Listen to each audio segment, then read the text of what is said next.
Hey, Lakecia Benjamin, welcome to the Sauce. Oh, thank you. Thanks for having me. Oh, it's so good to see you again. The first time I met you was in Harlem. I want to say it was around 2011, maybe 2012. And you were performing. I was writing for Harlem Trends, the blog Harlem Trends at the time. And you were performing with your band at the downstairs at Red Rooster. Oh, okay. Yeah. Jenny's. Yeah, at Ginny's. Yeah, yeah. And I immediately went back to where I was living at the time and just started writing and asked.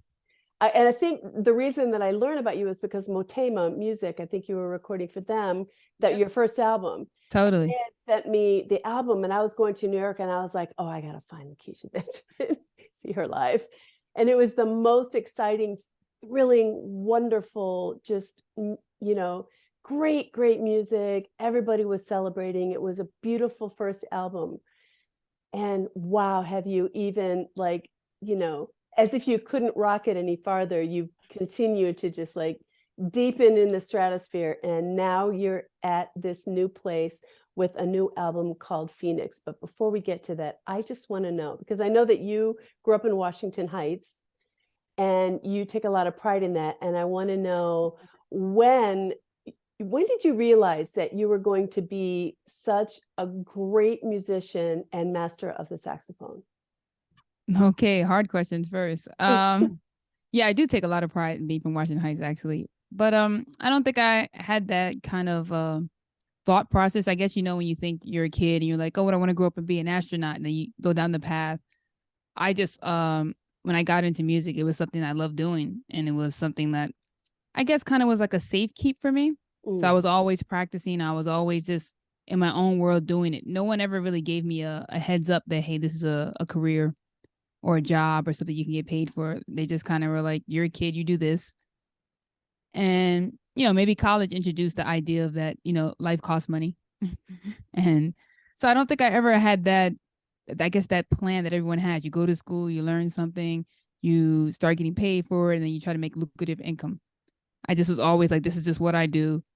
And I don't know, I didn't think of anything else. This is always what I did. So no one ever really gave me the talking to, or this is how it works. It just, I remember one day I did a show in Washington Heights and I played, and then I think it was from 9 to maybe 2 a.m. a merengue party.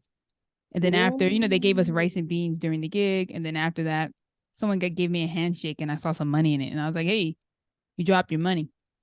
And he was like, no, no, no, no, it's for you, mommy. And Oh, I was like, oh, okay. And I counted it. It was like $25. And I was like, oh, okay. And then I told my teacher about it. He's like, yeah, that means you're starting to get paid. I was like, oh, this is gonna pay.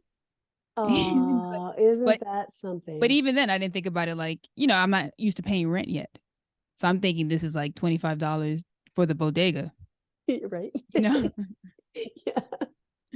But that's so beautiful. I love that because that just means that it was already in you and you just tapped into it organically and you didn't have to have someone over you, preaching the discipline and enforcing the discipline. You just did Yeah. it naturally.